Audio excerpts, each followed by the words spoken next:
Bonjour à toutes, bonjour à tous. Est-ce que tout le monde est là? C'est une question qui ne veut rien dire puisque ceux qui sont là ne peuvent pas répondre pour ceux qui ne sont pas là. Est-ce que vous êtes bien réveillés? Oui, vous avez de la chance. Je me présente, je m'appelle Mathieu Duméry, je serai votre animateur. Aujourd'hui, je ferai un petit peu la ponctuation de ce colloque. Colloque sur l'impact des maladies nosocomiales en milieu gériatrique. C'était hier ça, pardon, excusez-moi. Colloque, bien entendu, sur la restitution du projet Life B de l'Aiguillon, qui a été engagé en 2016. Déjà 6 ans, hein. Comme le temps passe. Les enfants grandissent et on ne voit rien. Et ce colloque qui a été donc mené par le Parc régional du Marais Poitevin et la Réserve nationale de la baie de l'Aiguillon, composée de la LPO, de l'OFB, et qui prendra fin en janvier 2022. Alors, comme je suis votre hôte, ça va être dur hein, ce matin, moi je ne suis pas réveillé. Comme je suis votre hôte, je vais imposer quelques règles, si vous le voulez bien. Première règle, je vois qu'il y a des gens masqués et d'autres qui ne le sont pas. Vous faites comme vous voulez, bien entendu, mais sachez que nous avons mis à disposition des masques et du gel pour ceux qui veulent. Vous en trouvez un petit peu partout. C'est comme le café et les viennoiseries, ce matin, il y en a partout. Hein, voilà. Avant de commencer, je vous dirai aussi une autre chose. Il y aura beaucoup d'intervenants sur cette journée. Il y a donc un timing à respecter. Or, je sais par expérience, et vous savez par expérience, que souvent on dépasse un petit peu. Et si tout le monde dépasse un petit peu, on finira ce soir à 22h, ce qui est très sympa, on ira boire des bières. Mais je vous demanderai, pour ceux qui interviennent, vous me verrez peut-être parfois vous faire des comme ça. Vous ne le prenez pas personnellement, c'est juste que je suis un petit peu obligé de le faire. Enfin, troisième règle que je vous demanderai de respecter, on va un petit peu disrupter le concept de colloque de restitution, parce que c'est très sérieux. On va s'applaudir les uns les autres, si vous le voulez bien, à chaque montée de scène et à chaque fin d'intervention, parce que tout simplement, c'est très sympathique. Vous êtes d'accord? Merci. Voilà, c'est bien. Bien, alors moi aussi j'ai un temps imparti, donc je vais tout de suite engager les hostilités. Nous allons recevoir, dans un premier temps, les introductions. Il y en a 6. Bienvenue aux gens qui étaient... On les applaudit. On applaudit Armel Combo qui arrive. Voilà, je te colle l'affiche, Armel, dès que tu arrives, je suis désolé. Nous allons donc accueillir les introductions de personnes. Ok. Allez-y, prenez votre temps. Petit café à la main. Nous allons donc accueillir les introductions de 6 personnes, des introductions qui vont commencer par celle de Pascal Duforestel, président du Parc régional du Marais Poitevin et conseiller régional de Nouvelle-Aquitaine. Est-ce qu'il est là, Pascal? Pascal, il est là, je vous demande de l'applaudir. Pascal, ce micro marche vachement mieux. Vous aurez besoin... Non, vous n'aurez pas besoin de la télécommande pour l'instant. Très bien, je vous laisse la place et je reviens tout à l'heure. Merci Mathieu. Écoutez, je vais déjà respecter le timing puisque ça serait désobligeant après la pression qui vient d'être mise. Je suis désolé, je suis obligé, j'ai des règles. Ouais, mais c'est une pression amicale, donc j'apprends bien. Et puis je crains de devoir boire des bières avec Guillaume Bouzard à 22h, donc je préfère faire vite. Je le fais d'autant plus que je suis fébrile. Hein, je suis président du parc depuis bientôt 6 mois dans 3 jours, donc je suis encore en période d'essai. Je vais tenter de la finir d'ici 3 jours, donc c'est un passage important. Plus sérieusement, parce que c'est en effet un programme qui s'est étendu sur 6 ans, avec un travail dont on va voir la substantifique moelle pendant toute la journée et demain pour celles et ceux qui participent à la journée de demain. Et que nous avons mené en effet de pair avec des partenaires importants, dignement représentés aujourd'hui, que sont la LPO et l'OFB. Mais comme ils vont prendre la parole, je les laisserai présenter dans le détail leur mission et leur rapport majeur à ce programme LIFE, dont il faut rappeler, même si Laurence Faringue va le faire tout à l'heure, l'apport essentiel de l'Europe sur ce projet. Hein. Très souvent, ça n'est pas incarné par des représentants de l'Europe. Là, ça le sera, en l'occurrence, et je remercie Laurence d'avoir accepté de participer en visio. Mais l'apport de l'Europe est tout à fait déterminant dans ce type de programme, et on en reparlera en conclusion sur des perspectives pour les périodes qui vont venir. On va revenir dans le détail sur les actions, donc je ne vais pas avoir l'indécence de vous les présenter, sur à la fois la restauration de 118 hectares en vasière, élément déterminant, la protection des dunes de la Pointe de l'Aiguillon, qui faisait encore l'objet d'une présentation hier dans la commune nouvelle, l'expérimentation de dépoldérisation, là aussi on va rentrer dans le détail et avec les partenaires de la Pré-Mésotière qui sont ici présents, propriété du Conservatoire du Littoral, que je salue parce que je les ai vus. Et puis j'attends moi avec impatience les études sur les canards hivernants faits par la LPO et l'OFB, puisque j'ai vu ces derniers jours paraître sur les réseaux sociaux quelques études chiffrées sur nos migrations dans la baie de l'Aiguillon, mais cette étude sera aussi importante pour montrer la complémentarité, ce que je ne cesse de faire depuis 6 mois, entre les différents territoires du marais Poitevin, que ce soit la baie de l'Aiguillon, les marais dits desséchés et la zone de marais mouillé. Très souvent, la carte postale veut qu'on parle du marais mouillé, mais c'est vraiment la complémentarité entre ces 3 parties qui font la substantifique moelle et la magie de cette première zone humide de la façade atlantique. J'espère bientôt classée Ramsar pour rattraper l'histoire. On comprend mal pourquoi ça n'a pas été le cas précédemment, mais j'espère que ça le sera bientôt. Et puis, tout ce travail de sensibilisation avec les meilleurs intermittents du spectacle du monde, que sont, je ne sais pas son statut, Mathieu d'ailleurs, il nous le dira, mais pour connaître un peu M. Bouzard qui continue à officier. Non, là, il est en phase de repos, mais le pire est à craindre dans quelques minutes. Et puis ce très beau travail donc de show scientifique qui maintenant s'exporte, puisque pas plus tard que demain, je crois que vous serez chez les collègues du PNR à Narbonne. Exactement, et qui vous attendent avec des bières, mais aussi avec beaucoup de plaisir. Entre La Rochelle et Narbonne, il y a quand même quelques heures de bus. On sera un petit peu fatigué, mais on va tout donner. Oui, ça sera comme la tournée de Metallica. Vous allez faire ça bien. Voilà, en tout cas, très belle journée. Et puis, je vais laisser mes collègues de l'agglomération et du département. Mais là, je ne veux pas piquer ton boulot. Donc, je laisse à Mathieu le soin de présenter les collègues que j'ai retrouvés avec plaisir. Très bonne journée. Et puis, à tout à l'heure. Et obéissez à Mathieu parce que sinon, il devient très désagréable. Merci, Pascal. Merci beaucoup. LPO, il en sera beaucoup question aujourd'hui. Et d'ailleurs, nous allons accueillir une autre introduction, celle de Yves. Yves, si tu veux bien nous rejoindre, qui est directeur général de la LPO, c'est bien ça? Oui. Oh là là, j'ai pas dit de bêtises. On peut l'applaudir. Yves Verillac, j'ai même pas dit ton nom. C'est de l'occitan. C'est vrai? LH mouillé, oui. Ah, ça fait yeux quand même. Quand tu vas à Narbonne, c'est important de le savoir. J'y penserai. Donc, faut que je m'excuse parce que je ne suis pas du pays. Moi, je suis rhône-alpin. Et donc, je suis sans doute celui qui connaît le moins bien la baie de l'Aiguillon. Je suis, moi, toujours bluffé par 2 choses. D'abord, l'incroyable milieu. Comment un milieu aussi difficile peut être aussi riche. C'est-à-dire quand on prend l'étage alpin, qui est un peu plus mon domaine, c'est des conditions qui sont terribles, mais la biodiversité y est 100 fois moindre. Ici, il y a des conditions complètement dingues de remise en cause permanente, et il y a une richesse qui est la plus importante. Et sans doute que vous êtes les moins bien placés pour connaître cette richesse, parce que à chaque fois, quand on habite sur place, on ne se rend pas compte. Et quand je retourne en Rhône-Alpes, il y a beaucoup moins d'oiseaux. Enfin, je suis désolé, mais on est sur une autoroute des oiseaux et les gens s'en rendent pas. Ils trouvent normal de voir. On nous montre des photos comme ça. Là, ils trouvent c'est normal. Toutes ces volées d'oiseaux là, il n'y a pas de. Mais non, c'est pas normal. C'est pas normal. C'est extraordinaire. Et quand je suis dans mon jardin, je vois passer une spatule à Rochefort. Je dis mais c'est complètement dingue. Et la gorge bleue est arrivée pour les amateurs, etc., etc. Et donc, oui, c'est du patrimoine européen.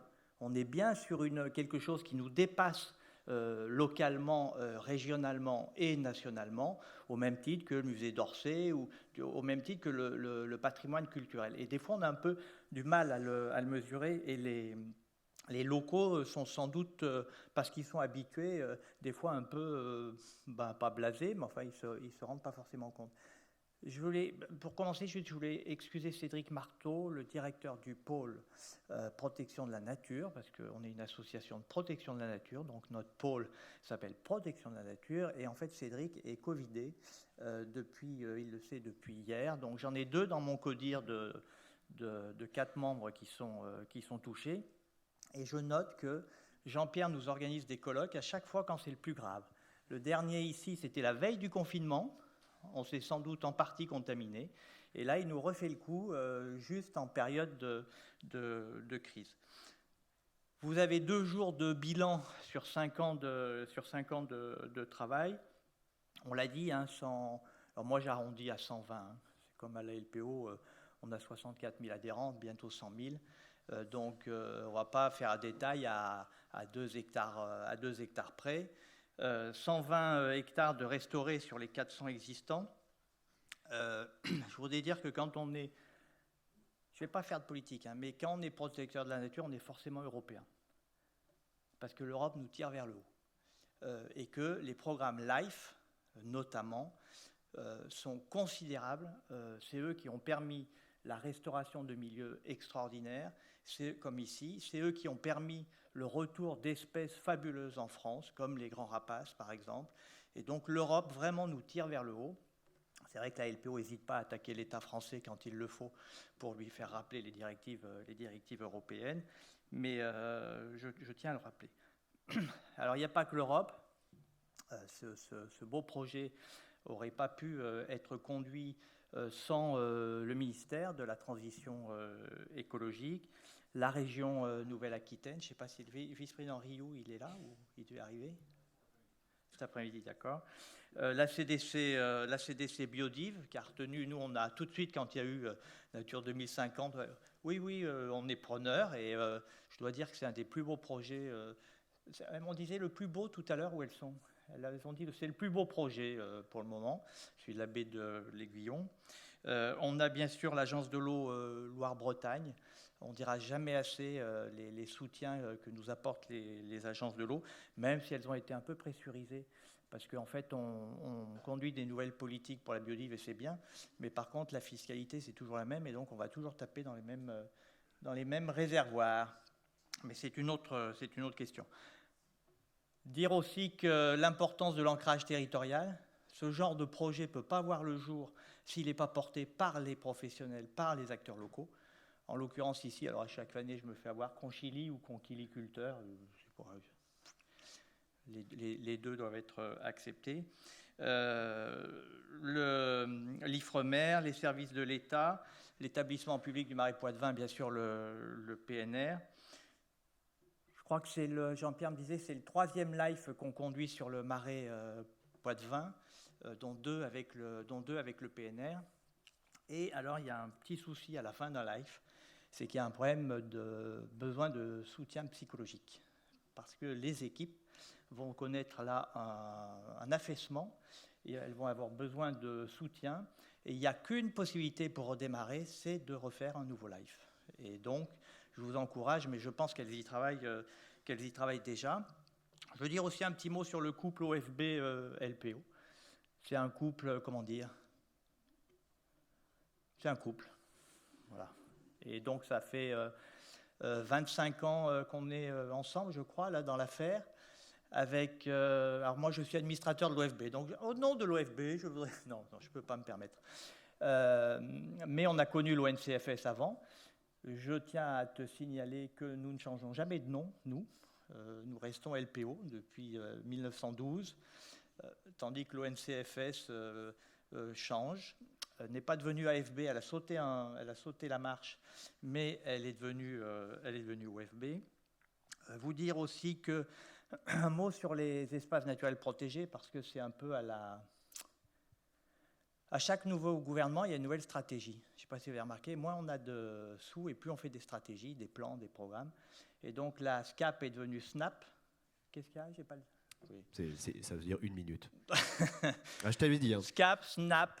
Et donc, pour vous dire que nous sommes très vigilants à la LPO parce que pour obtenir les objectifs, maintenant, on change les critères d'évaluation. Et donc, pour obtenir les pourcentages d'espaces naturels protégés, on dit il n'y a qu'à changer le mode de calcul. Et puis, comme ça, on obtiendra les 10% de protection dure. Eh bien non, ce n'est pas comme ça que ça marche. Et je tiens à dire que la réserve naturelle nationale, je ne dis pas du mal des RNR. Hein. Les RNR, heureusement qu'on les a. Et les régions ont réussi à en créer autant que des réserves nationales en 2 fois moins de temps. Mais quand même, quel bel outil que la réserve naturelle nationale. Quel bel outil. Ça fonctionne. En plus, en cogestion, ce qui n'est pas toujours évident. Et là, ça marche très, très bien. Il y a une vraie complémentarité entre l'OFB et la LPO. Et il faut absolument créer des réserves naturelles pour protéger les milieux humides qui sont parmi les plus riches. Et quand on fait des stratégies, alors aujourd'hui, on nous dit qu'il faut créer un parc national. Mais c'est de l'annonce. Le parc national, c'est la loi Giron de 2006 qui a dit qu'on allait en créer un. Il y a 2 ministres qui ont lancé des appels d'offres auprès des élus. Il y en a dans la salle des élus. Qui veut un parc de zone humide? Tous sous la table. Personne. Personne ne veut de parc national. Mais créons des réserves naturelles nationales qui sont beaucoup plus proches du terrain, qui sont beaucoup moins lourdes à créer. Et puis pour finir, puisqu'il me reste encore 0 secondes normalement. 30 secondes. Non, je veux dire, cette histoire de crassat d'huîtres. Chapeau. Franchement, quelle énergie dépensée que ça. Juste, je voudrais dire que, excusez-moi d'être un peu militant, mais nos combats d'aujourd'hui visent à empêcher les bêtises de demain. Franchement, c'est beaucoup moins cher de ne pas faire de bêtises que de les réparer. C'est remarquable ce qu'on est en train de faire. Hein. Mais je sais qu'il y a beaucoup de discussions avec les élus, notamment de la région, du département, sur la question des bassines, sur la question de l'éolien où il ne faut pas, etc. Excusez-moi, mais nos combats d'aujourd'hui, c'est de l'argent qu'on va gagner pour demain, si on veut bien écouter les enjeux de l'écologie à plus long terme. Merci à vous tous et très bons travaux. Merci Yves Vériac. Pour corroborer ce que tu étais en train de dire, ce matin, nous avons été accueillis ici au Pertuis par un vol de spatules. Enfin, je crois, on n'était pas vraiment sûr avec Loïc, mais je crois que c'était des spatules. L'équipe de l'OFB de la réserve naturelle nationale de la partie vendéenne a mené des études sur l'écologie des canards et la qualité des eaux de la baie de l'Aiguillon. Je vais vous demander d'accueillir Nathalie Franquet, qui est directrice régionale des Pays de la Loire de l'OFB. On peut l'applaudir.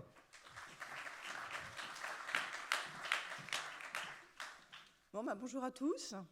Donc effectivement, le programme LIFE a été quand même un levier essentiel pour l'OFB et la LPO. Comme l'a dit Yves, c'est vrai que c'est quand même un partenariat, un couple qui tient depuis 25 ans. Voilà, et on veille en tout cas à le maintenir, à garder en tout cas une bonne entente, voilà, au sein du couple. Et ça a été vraiment un levier essentiel, en tout cas en termes de connaissances, d'une part. Donc que ce soit au niveau de la qualité de l'eau, et c'est là qu'on a vu que finalement il y avait un maillon essentiel au niveau donc, de la baie de l'Aiguillon entre le Marais Poitevin, la mer. Et donc ça a été très important justement de pouvoir bénéficier de ce LIFE, de voir aussi l'importance du Marais et de la baie pour les anatidés qui hivernaient, donc sur place. Donc ce LIFE nous a permis toutes ces études-là. Ça nous a permis aussi, comme l'a dit Yves, donc, de mener des travaux de restauration d'habitats naturels. Donc ce qui est quand même très important, ça nous a permis finalement un petit peu de remettre en avant finalement ce qui existait auparavant, la baie de l'Aiguillon, lui redonner un petit peu un statut un petit peu plus naturel, en enlevant une bonne partie des crassats. Ça a permis d'avancer aussi sur des éléments structurants pour le futur plan de gestion qui va nous mener de 2023 à 2032. Donc c'est pareil, la collaboration va continuer encore, donc une dizaine d'années supplémentaires qui sont prévues. Et l'élaboration vient de débuter justement de ce plan de gestion. On y associe notamment tous les acteurs du territoire, dont certains nous font l'honneur en tout cas d'être présents aujourd'hui dans la salle. D'autre part, ce programme a renforcé vraiment l'évidence. C'est vraiment le lien sur la qualité de l'eau entre le bassin versant du Marais et puis donc finalement l'ensemble du Marais, la baie de l'Aiguillon et ce qui arrive finalement à la mer. Donc il y a vraiment une continuité entre les deux et ça a vraiment été mis en avance. Donc on remercie tout particulièrement donc, le parc naturel du Marais Poitevin qui a porté en tout cas ce LIFE, puisque c'est lui quand même qui a été aux manettes, voilà, surtout administrative.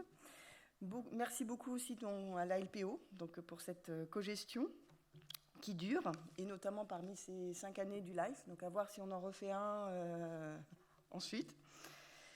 Je remercie aussi tout particulièrement tous les partenaires, les acteurs du territoire, donc notamment Yves a cité les conchyliculteurs, mais je pense aussi à l'IFREMER, tout ce qui est aussi secteur de la recherche, les services de l'État, des DTM, DREA qui ont pu nous aider, le PMP bien sûr, même si je l'ai déjà cité, l'Université de La Rochelle, et puis les acteurs synergétiques qui ont été aussi un appui dans certaines réflexions et de moyens de connaissance. Merci aux cofinanceurs, donc je ne vais pas les reciter puisque Yves les a tous en tout cas nommés.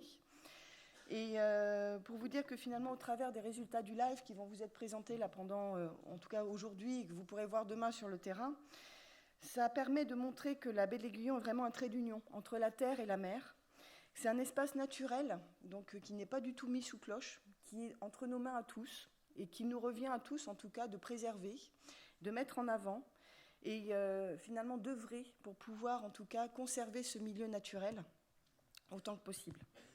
Voilà. Et donc, le futur plan de gestion nous aidera, je pense, à trouver les meilleures collaborations, à mettre en avant, en tout cas, des thématiques primordiales, que ce soit de recherche ou de mise en place de connaissances, pour préserver ce milieu, et notamment le lien entre le Marais Poitevin et puis la baie de l'Aiguillon. Voilà. Bon colloque. Merci Nathalie Franquet. Je tiens à vous dire que c'est la seule pour l'instant qui a respecté son temps de parole. Je dis ça, je dis rien. Là, hein, moi qui ai le micro, c'est moi qui dis. La communauté d'agglomération de La Rochelle nous accueille aujourd'hui et a également participé, je m'en souviens, à l'organisation d'autres événements et au financement également. Nous allons accueillir son vice-président. Il est maire de Dompierre-sur-Mer et donc vice-président de cette communauté d'agglomération de La Rochelle. Mesdames et messieurs, veuillez applaudir Guillaume Krabal.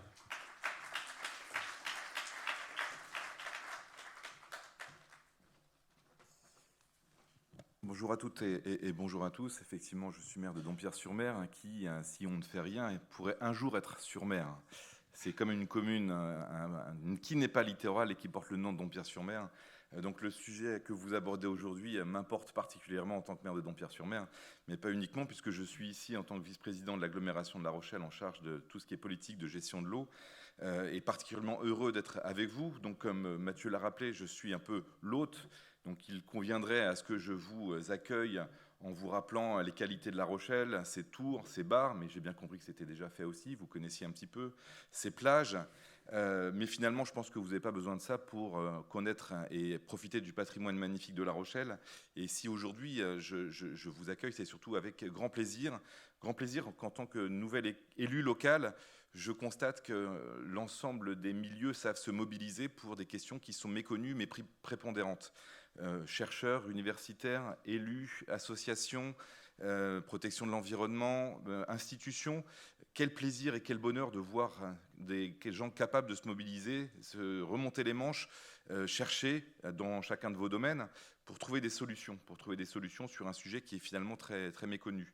Je ne me lancerai pas dans des descriptions scientifiques qui vont être faites cet après-midi, dont je serais bien incapable de reprendre, mais quel bonheur de voir qu'en tant que simple élu local, de voir que sans tempête, sans effervescence médiatique, on sait aussi se réunir pour des sujets à enjeux qui sont importants pour l'avenir. Et je parlais tout à l'heure des Tours de La Rochelle, et si c'est important pour La Rochelle, c'est qu'au-delà des Tours de La Rochelle, l'agglomération de La Rochelle, c'est 70 km de littoral. L'agglomération de La Rochelle, c'est 10 000 hectares de marais, c'est 5 000 hectares de vasières, et d'où vous comprendrez que la protection de ces milieux, la connaissance de ces milieux est prépondérante pour notre agglomération. Vous comprendrez aussi que La Rochelle, aujourd'hui, qui s'engage dans une politique de neutralité carbone à l'horizon 2040, a tout intérêt à participer, non seulement participer, mais à vous accueillir, à échanger avec vous sur ces questions qui sont primordiales, puisque les marais sont une source de captation carbone importante, le carbone bleu, et il est encore méconnu et trop peu méconnu. Donc c'est grâce à vos travaux, grâce à vos échanges, que nous allons enrichir aussi ces connaissances qui vont permettre un jour, je l'espère, de lutter aussi contre le réchauffement climatique. Donc nous avons tout à gagner à connaître ces milieux, à les préserver à les faire connaître aussi au grand public. Et je remercie particulièrement l'Université de La Rochelle, le laboratoire du lien, c'est Éric Chaumillon, ici présent, qui connaît non seulement le sujet, mais qui en plus sait en parler au grand public avec le sourire.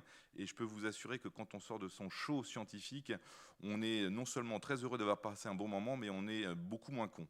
Et je pense qu'on est capable de porter les sujets ensuite. Donc il me revient simplement de vous souhaiter d'excellents travaux pour ces 2 jours, et puis vous dire que vous êtes ici les bienvenus. Donc bons travaux à toutes et à tous, et puis à bientôt. Merci beaucoup, Guillaume. Moins con, on verra. Je vais maintenant passer la parole à Stéphane Cheduto, qui est le vice-président de votre beau département de Charente-Maritime. On peut l'applaudir.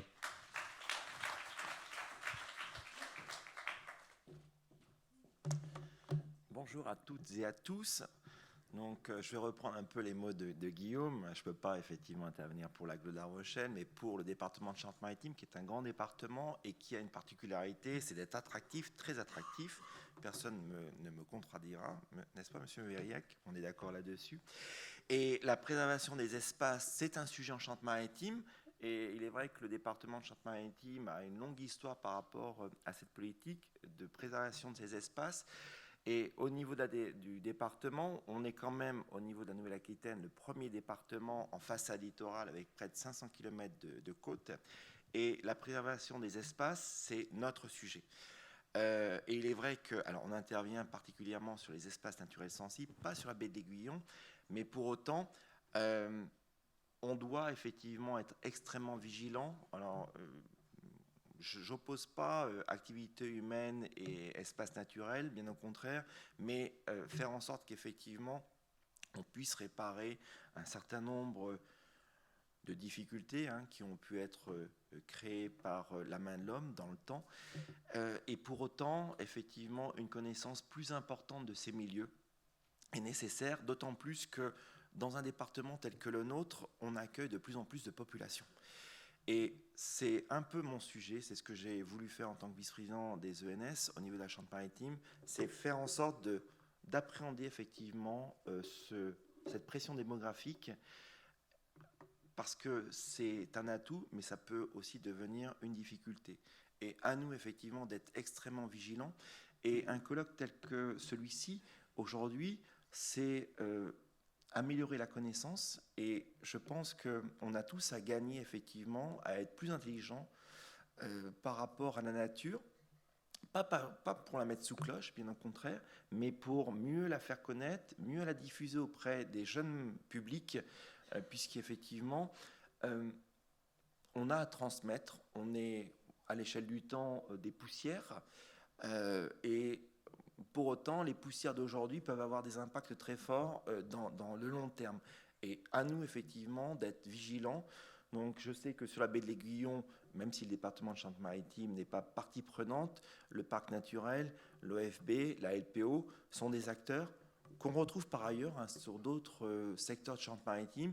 Et je crois beaucoup, effectivement, à une intelligence collective portée par des gens qui viennent d'horizons différents, avec leur culture, leur savoir-faire, et on a à se nourrir de toute cette science et de toute cette connaissance pour être plus agile et clairement, vis-à-vis de ce milieu, plus respectueux. Parce que des erreurs ont été commises, certes, à nous, effectivement, de tirer les conséquences de tout cela pour être plus performants. Merci à vous tous. Bon colloque.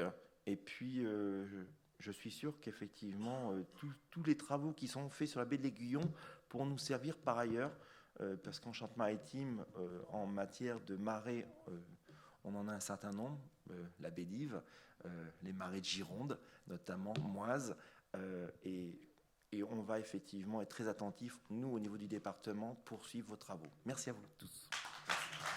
Merci Stéphane Cheduto. Alors, magie de la technologie du monde moderne, nous allons pouvoir accueillir Laurence Farin, qui est députée européenne. Laurence, est-ce que vous... Ah ben vous êtes là. Est-ce que vous nous entendez? Alors, est-ce que vous avez allumé votre micro? Ouais, super, le micro est allumé. Laurence, que vous allez prendre la parole pour nous parler un petit peu des programmes LIFE de la Commission européenne. C'est à vous, je ne sais pas si vous avez entendu tout à l'heure, vous avez à peu près 5 minutes. Ça vous va? C'est à vous, on peut l'applaudir même si elle est loin.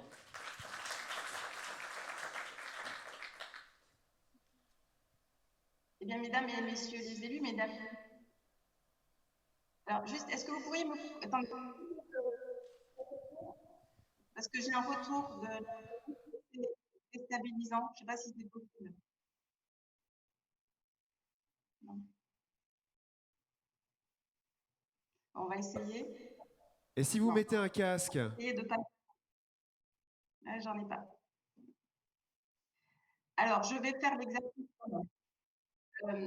Donc, d'abord, je salue toute l'Assemblée que je ne peux pas voir et je voulais vraiment remercier Pascal Dufort de son invitation à participer à ce colloque sur la restitution du programme LIFE de la baie de Guyon. Alors, à la fois en tant que députée européenne, mais aussi en tant que conseillère régionale de Nouvelle-Aquitaine, même si voilà, on ne siège pas sur les mêmes bancs, mais vraiment, je suis particulièrement heureuse.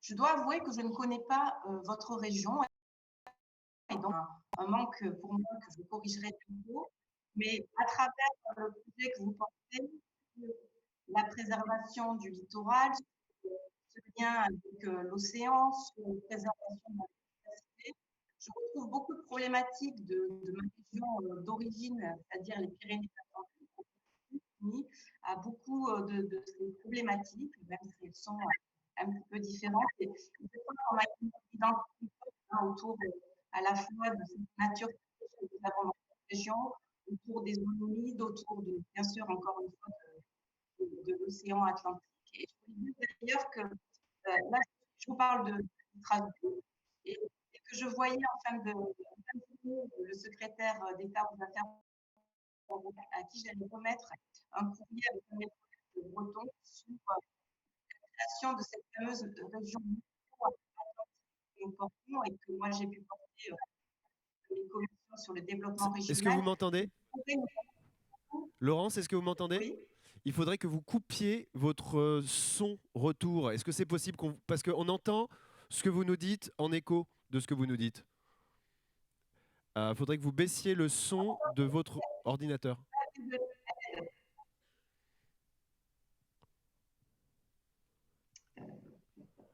Excusez-moi.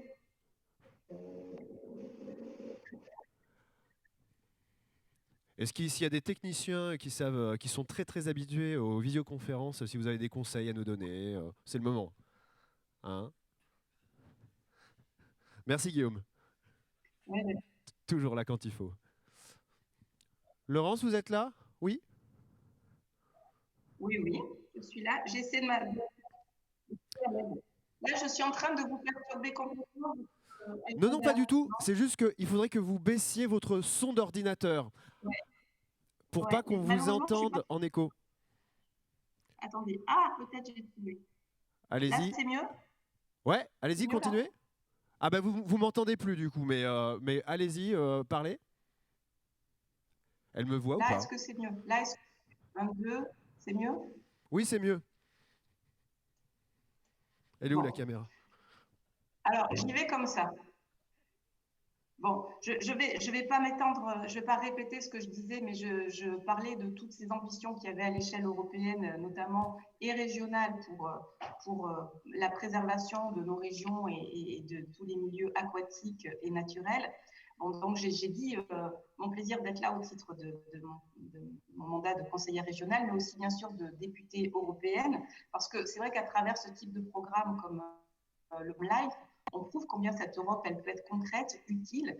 Et ce programme LIFE, il a été particulièrement précurseur dans l'action de l'Europe et dans l'action institutionnelle d'une manière générale, parce qu'il date de 1992 et il est une principale source de financement de l'Union européenne des politiques liées à l'environnement. Et aujourd'hui, il prend une importance toute particulière. C'est bon, c'est réglé. Voilà.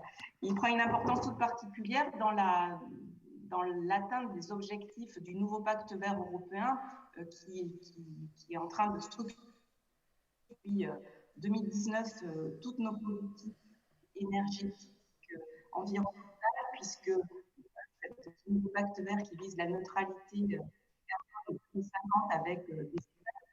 Voilà, ce programme LIFE en est tout à fait structurant et, comme vous l'avez dit, président de la Ligue des oiseaux, de protection des oiseaux, il a déjà été très opérant depuis des années. Donc, on est dans le cadre de ce nouveau programme LIFE qui a été voté en 2021. Donc, les programmes européens sont votés pour des périodes de 7 ans. Il a été très significativement augmenté, puisqu'il est passé de 3,4 milliards à 5,4 milliards. Donc, avec 61% du budget qui est consacré au climat. Et il sera, encore une fois, comme je le disais, très important dans l'atteinte des objectifs. Je voulais dire un mot sur ce programme LIFE parce que dans l'actualité malheureuse et tragique dans laquelle nous sommes, il y a une communication récente de la Commission européenne qui a ouvert la voie pour que l'Ukraine, puisque vous savez que les pays tiers peuvent participer au programme européen, pour que l'Ukraine le rejoigne comme une des premières étapes aussi d'accession à l'Union européenne, on l'espère pour participer au programme LIFE, pour bénéficier aussi des crédits, parce que si on se projette, on l'espère, dans des périodes les plus courtes, il y aura aussi des grands besoins en termes de protection et de restructuration des milieux naturels dans ces pays en guerre. Voilà. Donc, ce n'est pas tout à fait votre sujet, mais je voulais vous le citer parce que ça donne aussi l'ambition de programmes tels que celui-là. Voilà, alors, entre mes problèmes techniques et le fait que vous ayez une journée très chargée, je ne vais pas m'étendre davantage, mais encore une fois, je suis très heureuse de m'associer à cette journée, à cette célébration, par rapport à la protection du marais poitevin, qui encore une fois est si identitaire dans notre grande région, que j'irai donc visiter le plus vite possible. Je vous remercie pour votre invitation.